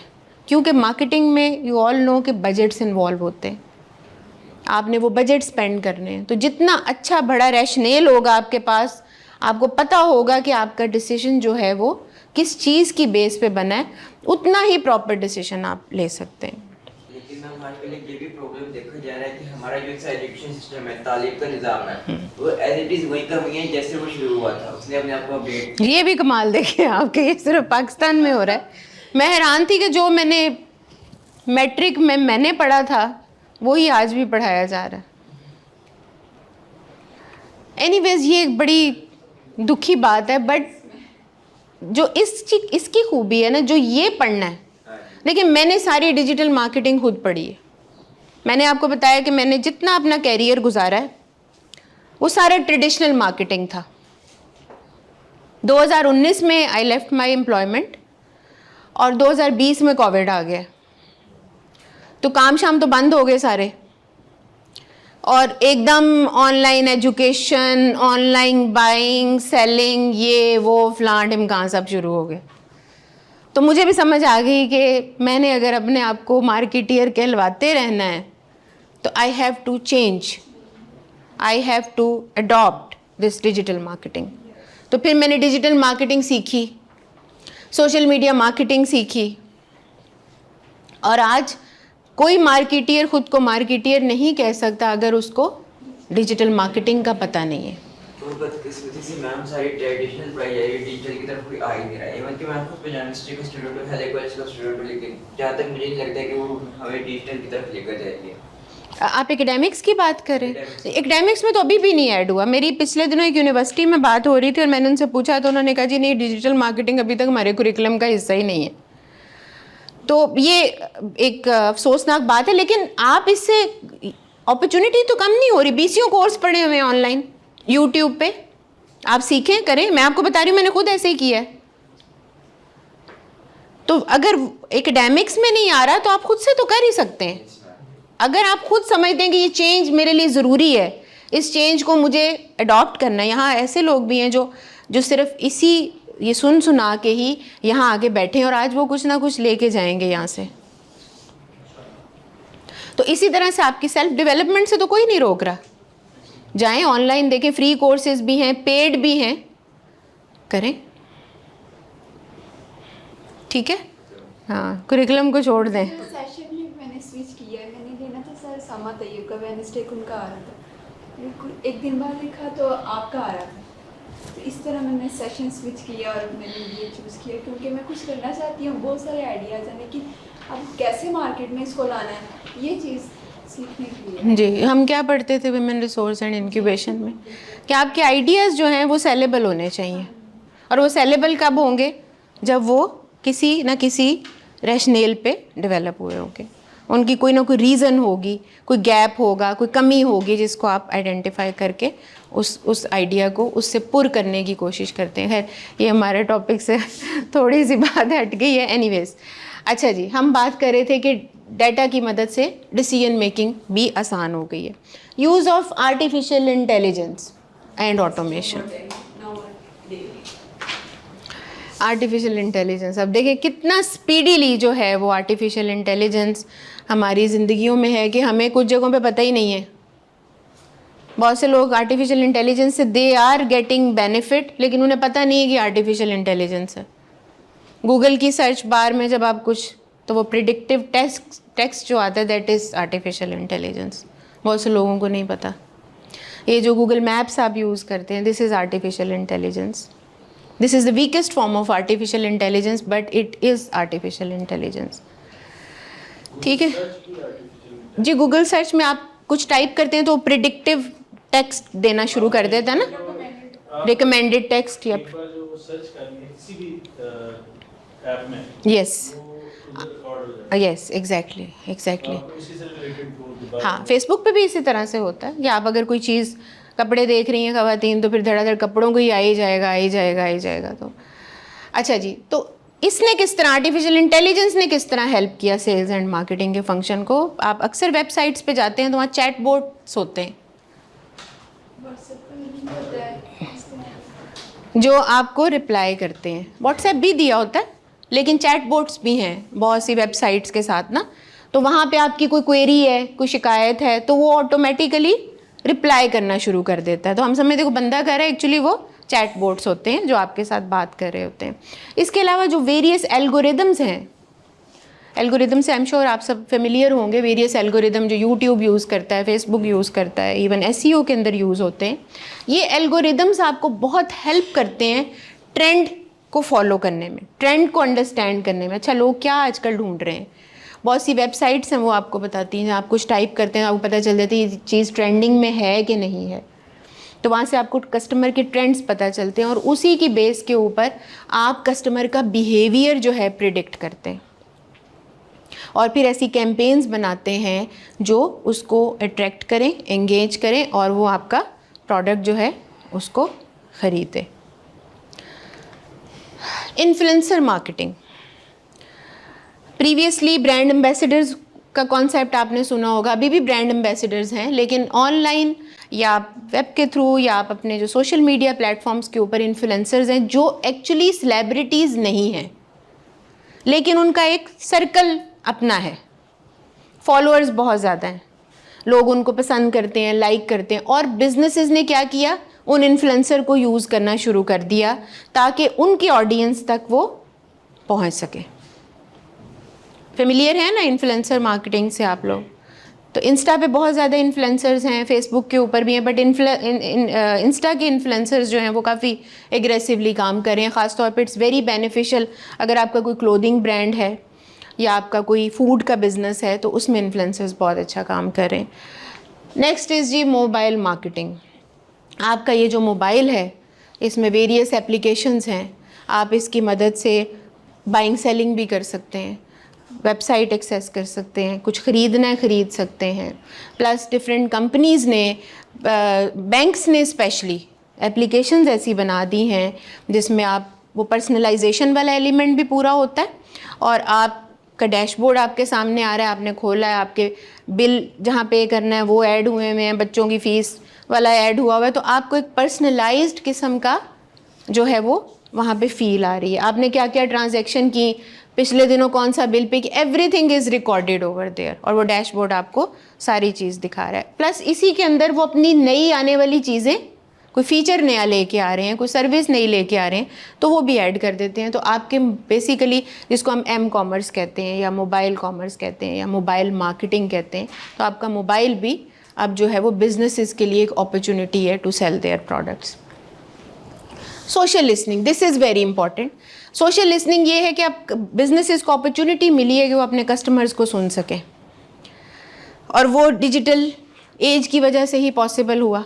जब हम जाते हैं वेरियस प्रोडक्ट्स के फेसबुक पेज के ऊपर, हम कमेंट करते हैं, हम लाइक करते हैं, हम शेयर करते हैं, या हम डिफरेंट ग्रुप्स में बात करते हैं, तो कंपनीज़ को अपॉर्चुनिटी मिलती है कि वो ट्रूली जान सकें कि उनके कस्टमर क्या पसंद कर रहे हैं, क्या नापसंद कर रहे हैं, कोई कंसर्न है, कोई कंप्लेंट है, कोई क्वेरी है, तो उनको ये मौका मिला है डिजिटल एज की वजह से कि वो इन कंसर्न्स को हल कर सकें, आपको ज़्यादा बेटर वे में सर्व कर सकें, ताकि आपका ट्रस्ट कायम रहे, लॉयल्टी बने और आप उनके साथ लॉन्ग टर्म बिजनेस रिलेशनशिप में जा सकें। यहाँ तक कोई क्वेश्चन?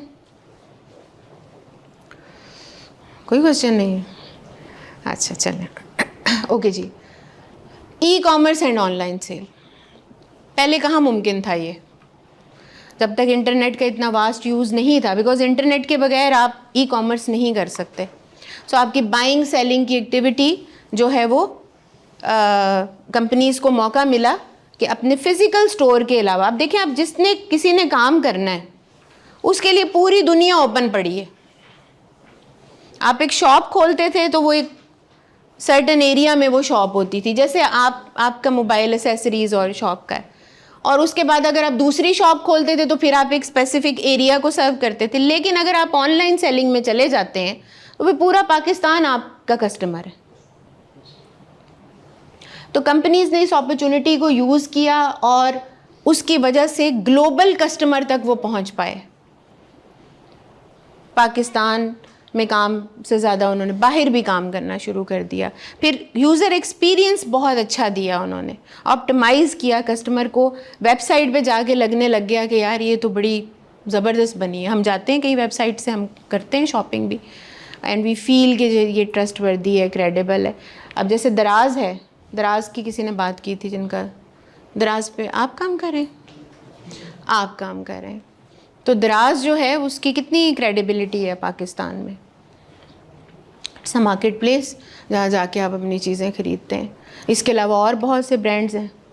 अब तकरीबन हर ब्रांड ने ही ई कॉमर्स शुरू कर दिया हुआ है। आप कर रही हो फौजिया ई कॉमर्स? ऑनलाइन है, हाँ। अभी अब वैसे तो कोई सेटअप नहीं है ना? कैसा है आपका जा रहा है ई कॉमर्स? ज़बरदस्त जा रहा है। और पेमेंट कैश ऑन डिलीवरी है जी? एडवांस भी है, जो हमारे रेगुलर कस्टमर हैं वो एडवांस पेमेंट पे भी चले जाते हैं और कैश ऑन डिलीवरी पे ज़्यादातर होते हैं, बहुत ही कंफर्टेबल होती है। ठीक है, ठीक है। तो बेसिकली जो ई कॉमर्स है वो, जैसे इन्होंने बताया कि इनका अभी तक पाकिस्तान में अनफॉर्चुनेटली कैश ऑन डिलीवरी का बहुत ज़्यादा है, because of lack of trust element. लोग एतबार नहीं करते, मंगवाएं कुछ आ कुछ जाता है, और उसमें अपना ही कसूर है। लोगों ने बहुत ज़्यादा चीटिंग की है इसके ऊपर, और सब स्टैंडर्ड प्रोडक्ट्स, गलत प्रोडक्ट्स, इस तरह की चीज़ें करने की वजह से लोग अब ट्रस्ट नहीं करते। कैश ऑन डिलीवरी अगर ना होती तो बैंकिंग वाली ऐप्स अभी तक बैंक्स इतना नहीं कर रहे इंटीग्रेट करें आपकी वेबसाइट से, तो उनके बहुत सारे इशू हैं। तो कैश ऑन डिलीवरी तो बल्कि अच्छा है, इसीलिए तो ये कॉमर्स आई थिंक प्रमोट हो गई। जी जी, ई कॉमर्स वैसे ग्लोबली ही प्रमोट हुई है, ख़ास तौर पे कोविड के बाद। जो बात आप कर रहे हैं ना, वो ट्रस्ट डेफिसिट वाला मसला है। बैंकों को भी एतबार नहीं है, इसीलिए वो अपने पेमेंट गेटवेज इनके साथ अटैच नहीं करते। अभी तक 90% ऑफ आपकी जितनी ई कॉमर्स है वो कैश ऑन डिलीवरी है। तो ये एक बहुत बड़ी हिंड्रेंस है, ग्रो नहीं कर पा रहा, क्योंकि कैश ऑन डिलीवरी का मतलब ये है कि आपको एक फिर बंदे रखने पड़ेंगे जो आपका कैश हैंडल करें। अगर बैंक टू बैंक आपके अकाउंट में आ जाए तो दैट इज़ मोर ईजियर। ऐसा ही है, अब रिफ्यूजल के चांसेस कम होते हैं, रिफ्यूज़ल के चांसेस कम होते हैं। ऑर्डर करते हैं जो पाकिस्तान में हो रहा है ना, this is not e commerce. कोई कंपनी टीसीएस है कुछ और भी है जहाँ सीओडी का अकाउंट ओपन है जी करवा देते हैं तो वो हमारे बैंक में आ जाती है, ठीक है, पेमेंट आती है आपको सम टाइम आती है। जी जी जी, ऐसा ही है। एक्चुअली जो पाकिस्तान में हो रहा है ना, this is online selling, this is not e commerce. E commerce होता है जब आप पेमेंट भी वहीं करते हैं। तो पाकिस्तान में basically this is not e commerce. हम इसे ई कॉमर्स कह रहे हैं, आप इसको डिजिटल सेलिंग कह सकते हैं या ऑनलाइन सेलिंग कह सकते हैं। ट्रू ई कॉमर्स में आपने इन एनी केस पेमेंट वहीं करके आना है, तब आपका ई कॉमर्स क्लोज होता है। बहरहाल ये बड़ा इंटरेस्टिंग टॉपिक है, वेरी बज़ वर्ड, लेकिन बड़ा फुल फ्लेज टॉपिक है। इसके ऊपर हम ज़्यादा बात नहीं कर पाएंगे ड्यू टू टाइम कंस्ट्रेंट। तो ये एक अपॉर्चुनिटी है basically continuous adaptation, another opportunity for businesses के डिजिटल एज में अगर उन्होंने सर्वाइव करना है, अगर कामयाब होना है, तो बदलते तौर तरीक़ों के साथ उनको अपने आप को टेक्नोलॉजी के साथ अटैच करना होगा, टेक्नोलॉजी को यूज़ करना होगा। इसमें एक बहुत बड़ी मिसाल है नोकिया की। नोकिया कितना बड़ा ब्रांड था, ख़त्म हो गया क्योंकि उन्होंने क्या किया, टेक्नोलॉजी को अडेप्ट नहीं किया। अब चेंजिंग कस्टमर नीड्स वांट्स को अंडरस्टैंड नहीं किया, अपने प्रोडक्ट को उसके अकॉर्डिंगली चेंज नहीं किया, now they are out of market. तो इस हद तक ज़रूरी है कि बिज़नेस ख़त्म हो सकता है आपका, क्योंकि ये जो कस्टमर है, ये अगर आपको पसंद नहीं करता तो आप you have no reason to exist. Your business is all about having customers. तो बॉटम लाइन में अगर हम डिस्कस करें तो बेसिकली जो सेल्स एंड मार्केटिंग है डिजिटल एज में फॉर एनी बिजनेस, उसमें जैसा कि हमने बात की कि टेक्नोलॉजी, डाटा को यूज़ करें, पर्सनलाइज्ड कस्टमाइज्ड एक्सपीरियंस दें अपने कस्टमर्स को, ताकि वो आपको सेल्स देता रहे। ठीक है जी, this is the bottom line. और बिज़नेस सिनेरियो में आपके कस्टमर का जो चेंजिंग बिहेवियर है, उसको आप तभी कोप अप कर सकते हैं जब आपके पास रिक्वायर्ड टेक्नोलॉजी या टूल्स हैं। तो ये तो कुछ अपॉर्चुनिटीज़ थी जो डिजिटल एज की वजह से बिजनेसेस को मिली, सेल्स एंड मार्केटिंग के प्रोफेशनल्स को मिली। इन अपॉर्चुनिटीज़ के साथ कुछ चैलेंजेस भी हैं। वो कहते हैं ना, हर चीज़ का सब अच्छा नहीं होता, कुछ प्रॉज होते हैं, कुछ कॉन्स होते हैं। तो जहाँ अपॉर्चुनिटी नज़र आ रही है वहाँ पे काफ़ी ज़्यादा मसले मसाइल भी हैं बिजनेसेस को इस डिजिटल एज की वजह से। उसमें सबसे जो बेसिक है that is information overload. Customer को बहुत ज़्यादा बम्बार्डमेंट है ऑफ इंफॉर्मेशन। जैसे कि हमने कहा कि हमको लफ्ज़ ही बोलते हैं, कोई टाइप ही करते हैं तो धड़ाधड़ फेसबुक वही हमें दिखाई चले जाता है। जोड़ा लेना हो उस पर डाला है आपने, फिर सारे नीचे से वो बार बार वही आई जा रहे हैं और एंड पे आप कंफ्यूज हो कहते हैं यार छोड़ो परे।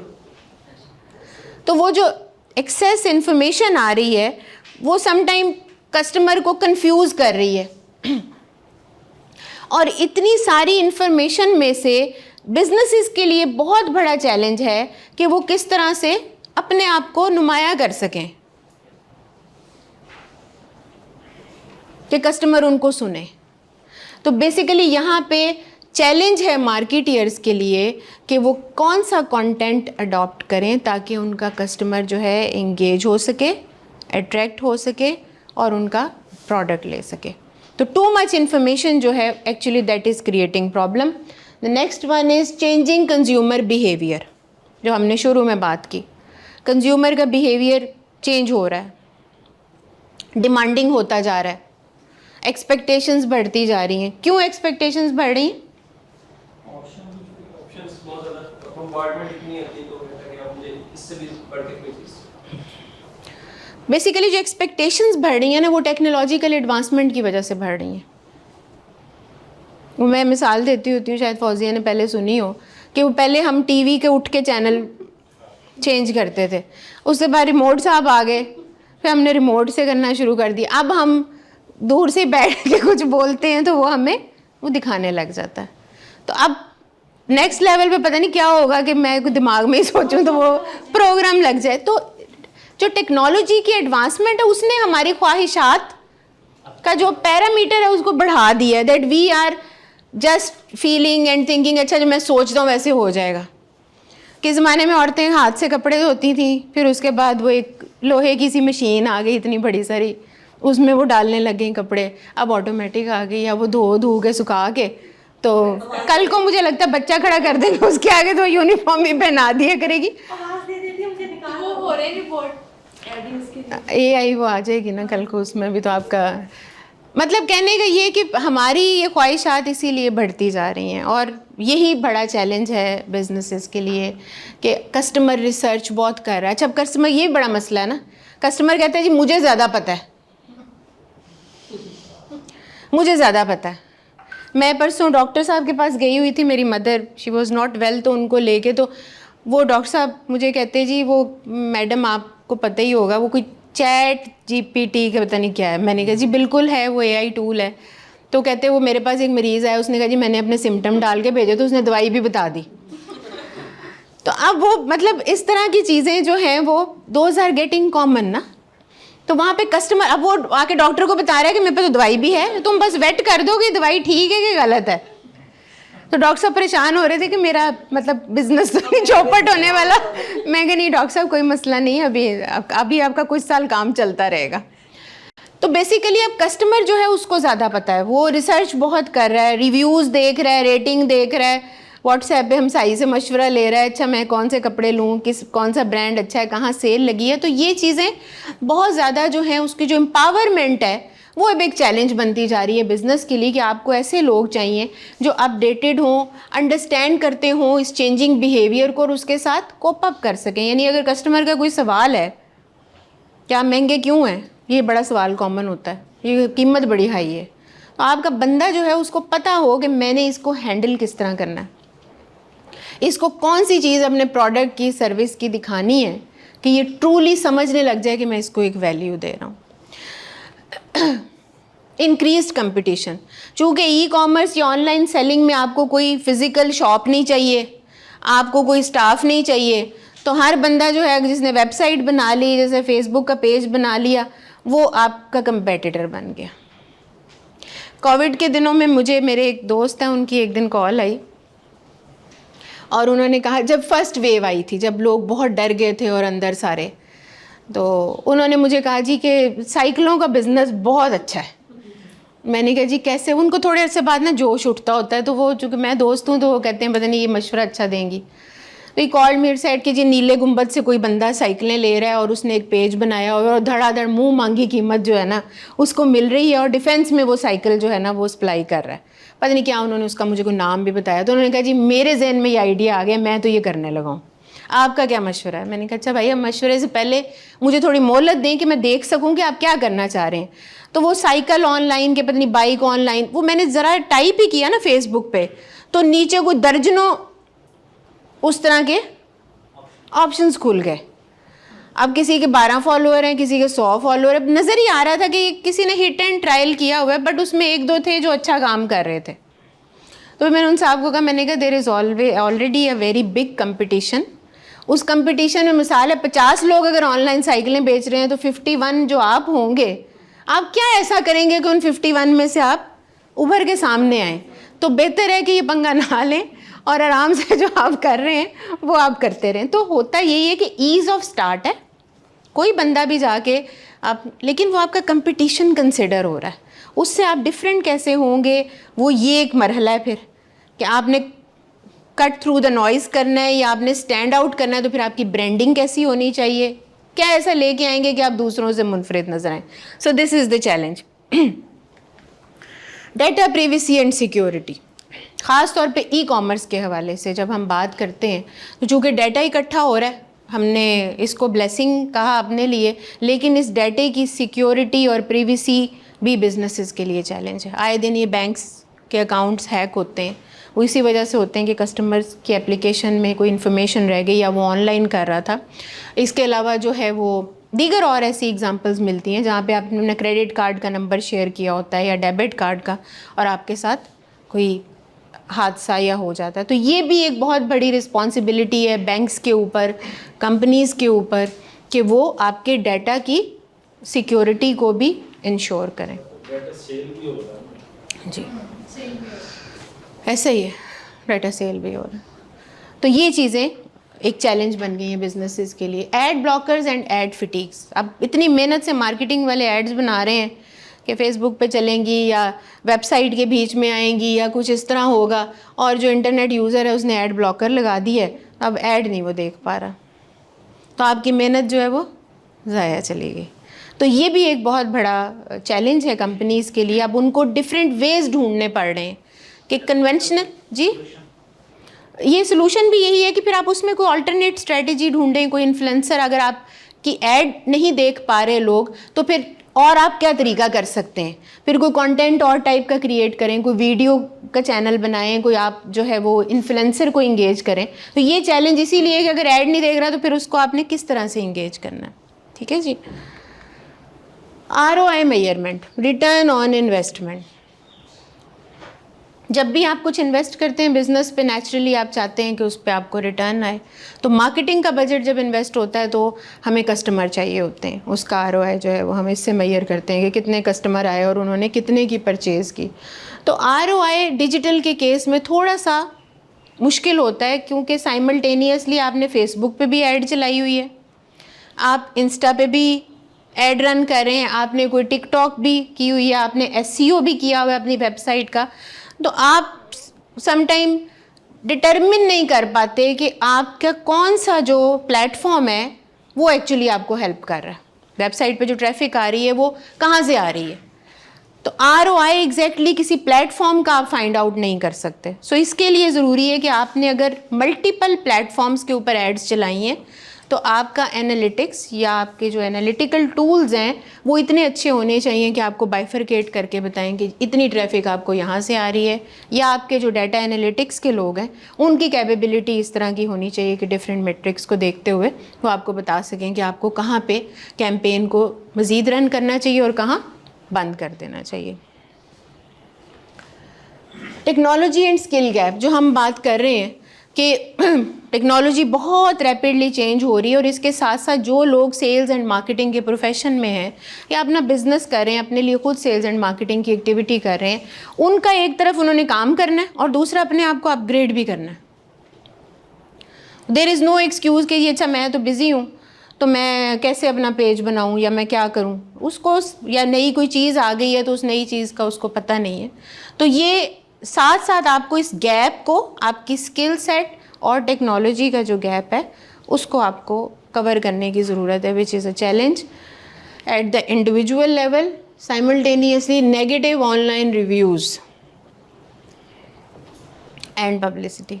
सो बिजनेसेस के लिए ये भी चैलेंज है कि कोई शिकायत अगर कस्टमर को पैदा हो रही है तो देन एंड देयर उसको रिजॉल्व करें, क्योंकि अगर नहीं करेंगे तो वो जाके आपके बारे में कुछ ऐसा वैसा लिखाएगा।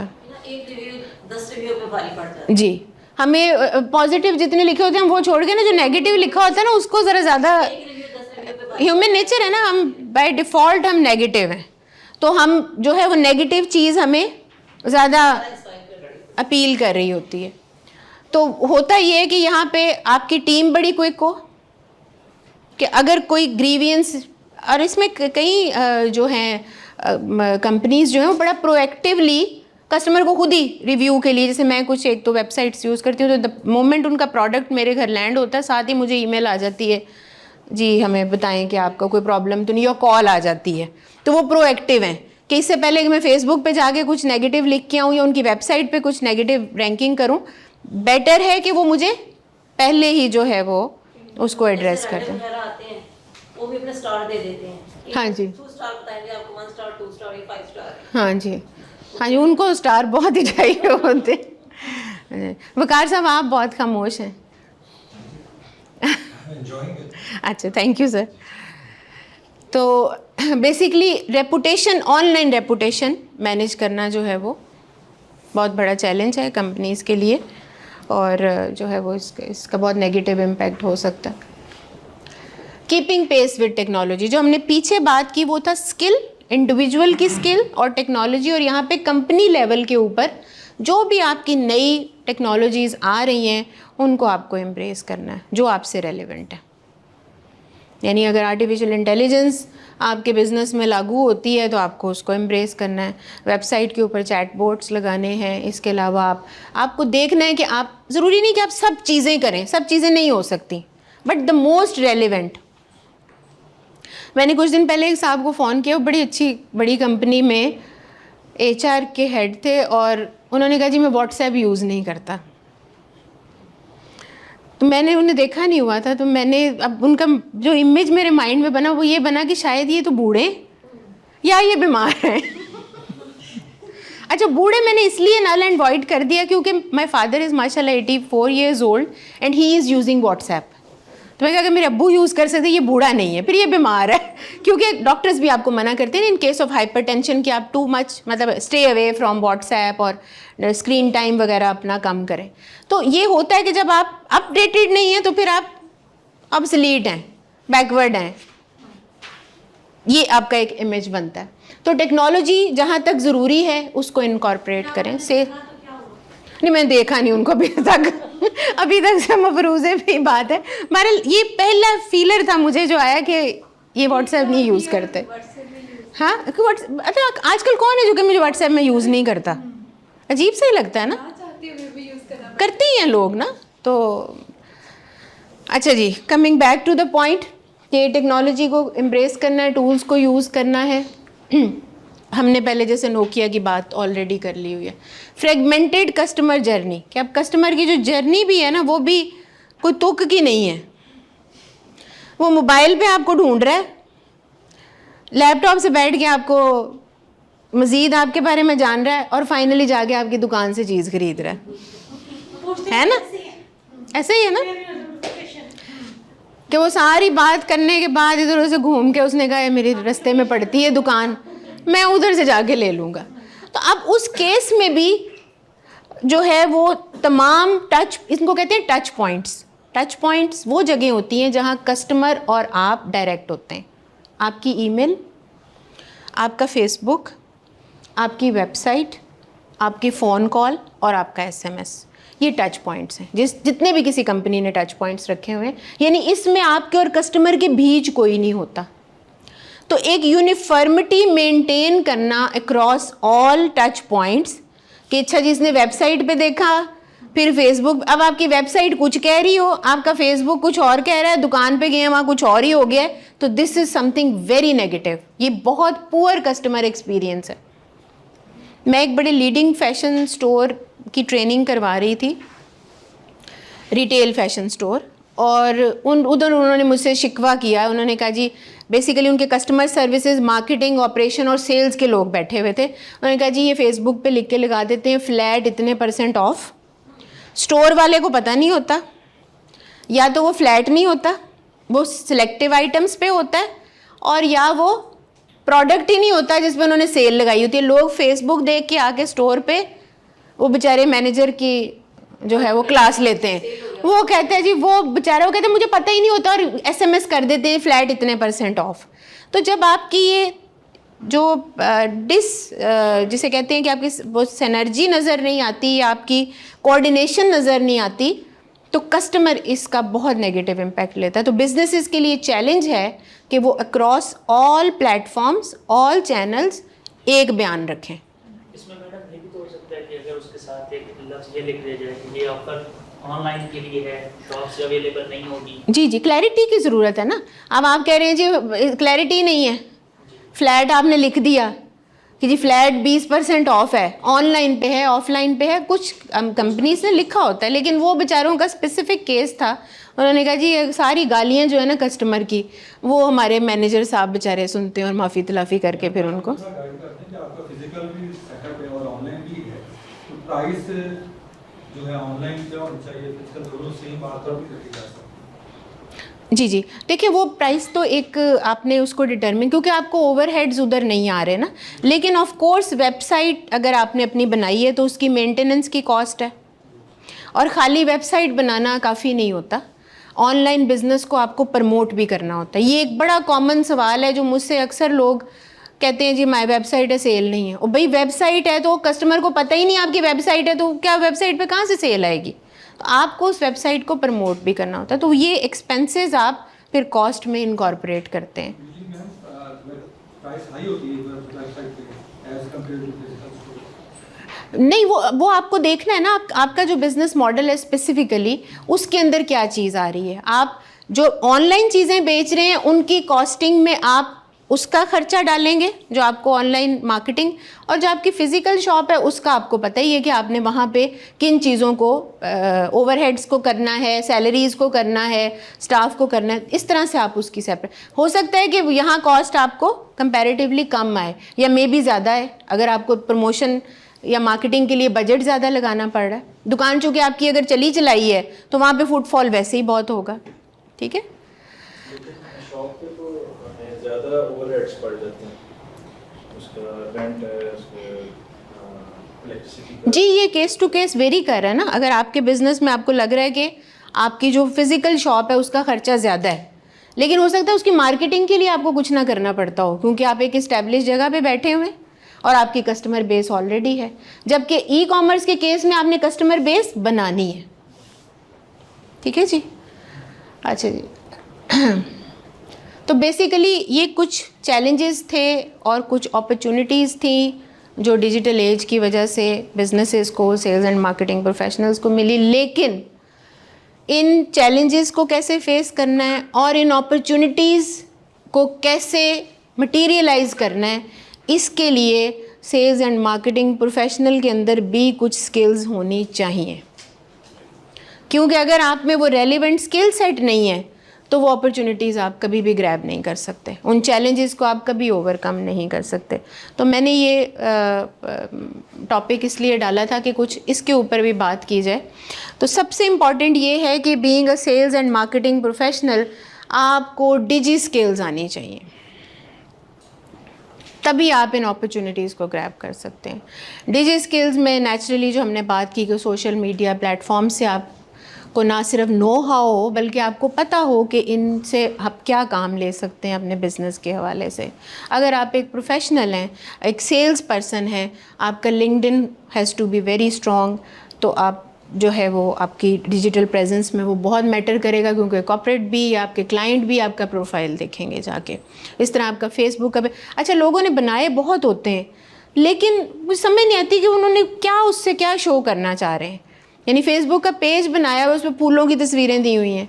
भाई if you are a professional या आप अपना बिजनेस रन कर रहे हैं और आपका मकसद ये है, क्योंकि अब फेसबुक वो नहीं है कि जी रिश्तेदारों के लिए आपने फेसबुक बनाया हुआ है, नहीं। आप कैरियर ओरिएंटेड हैं तो अपने कैरियर को परसू करने के लिए, अगर आप बिज़नेस कर रहे हैं तो आपने अपने बिज़नेस के लिए बनाया हुआ है, तो वहाँ आपका जो ऑब्जेक्टिव है वो नज़र आना चाहिए। आपका कंटेंट रेलिवेंट होना चाहिए, अपडेटेड होना चाहिए। Does it make sense? तो वो लोगों ने पता नहीं क्या क्या तस्वीरें डाल देते हैं जो किसी तरह से उनसे मुताबिकत नहीं रखती। तो कोई अगर उनके फेसबुक के पेज पे जाता भी है तो उसको यही लगता है कि यार ये रेलिवेंट बंदा नहीं है, मेरे पास तो ये आया था प्रपोज़ल लेके, तो यहाँ पे तो कुछ मुझे नज़र नहीं आ रहा कि ये करता क्या और क्या नहीं करता। तो इस चीज़ का आप ख्याल रखें कि आपकी डिजी स्किल्स आपके लिए या आपके बिज़नेस के लिए जो यूज़ होनी है वो आपको पता होनी चाहिए और उनसे आपको फेमिलियर होना चाहिए। कुछ टर्मिनोलॉजीज़ हैं इसके अंदर भी यूज़ हुई हैं, ये आपको पता होनी चाहिए as sales and marketing professional. Second number पे एनालिटिकल स्किल्स बहुत इंपॉर्टेंट है। डिजी स्किल्स के साथ एनालिटिकल स्किल्स, एनालिसिस करना आना चाहिए, क्योंकि आपके पास जो पहले भी हमने बात की कि डाटा है, लेकिन वो डाटा किसी काम का नहीं अगर आप उसको एनालिसिस नहीं कर सकते, उससे रिपोर्ट्स नहीं बना सकते, उससे आप इंटरप्रेट नहीं कर सकते कि इस डाटा में ये चीज़ है, इसका क्या मतलब है, ये किस चीज़ को रिफ्लेक्ट कर रही है। तो डाटा एनालिटिक्स के टूल्स आपको यूज़ करने आने चाहिए, क्योंकि अब ये भी काम मुश्किल नहीं रहा। ऐसे सॉफ्टवेयर्स हैं जिनमें आप डाटा डालते हैं तो आपको वेरियस तरह की रिपोर्ट्स, इवन आपके CRMs जो हैं वो भी आपको वेरियस तरह की रिपोर्ट्स निकाल के देते हैं। तो आपके अंदर as sales and marketing professional ये एबिलिटी होनी चाहिए कि आप उससे यूज़फुल इंसाइट्स जो हैं वो निकालें और फिर उसको अपने बिज़नेस की बेहतरी के लिए इस्तेमाल करें। Third one is content creation and story telling.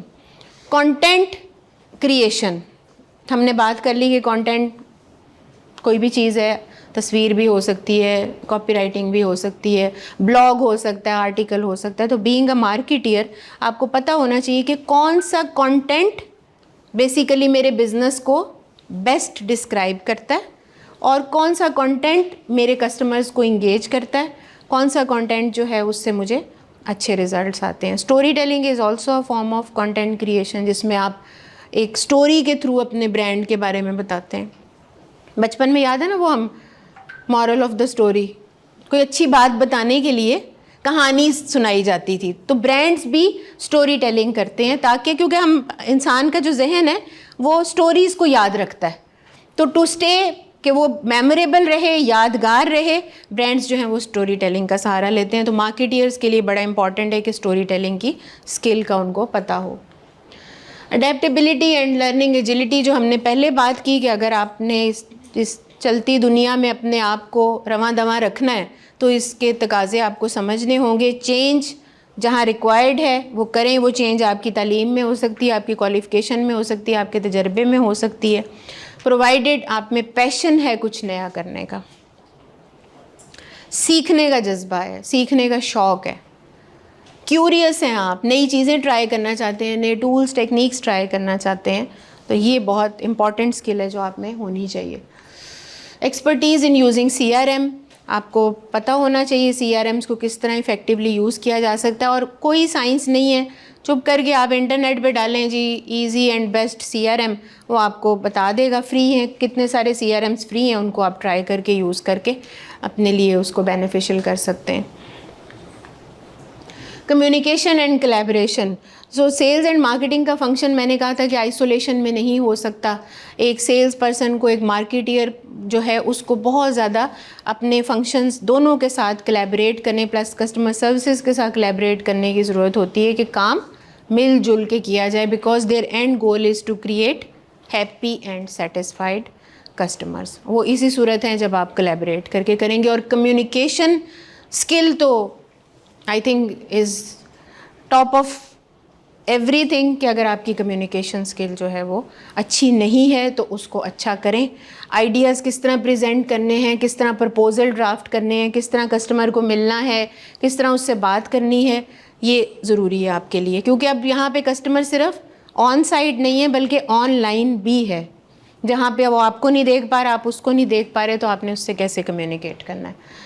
Creativity and innovation के सेल्स एंड मार्केटिंग के बंदे को आउट ऑफ द बॉक्स सोचना चाहिए, नई चीज़ें एम्ब्रेस करनी चाहिए और जो है वो क्विक उसकी अप्रोच होनी चाहिए, प्रोएक्टिव अप्रोच होनी चाहिए। उसको पता होना चाहिए कि क्या चीज़ें नई होने वाली हैं और मुझे किस तरह से इनके अकॉर्डिंगली मूव करना है। Networking and relationship is very important. Sales के लोग, मार्केटिंग के लोग अगर रिलेशनशिप बिल्ड नहीं करेंगे अपने कस्टमर्स के साथ, अपने इंडस्ट्री एक्सपर्ट्स के साथ, अपने पीयर्स के साथ, तो वो सक्सेसफुल नहीं हो सकते, बिकॉज दिस इज़ समथिंग जो आइसोलेशन में कभी भी मुमकिन नहीं है। तो जितने ज़्यादा आपके कनेक्शंस होंगे ऑनलाइन एंड ऑफलाइन, उतने ज़्यादा आपके सक्सेस के चांसेस हैं। Thank you so much. This was my presentation and all about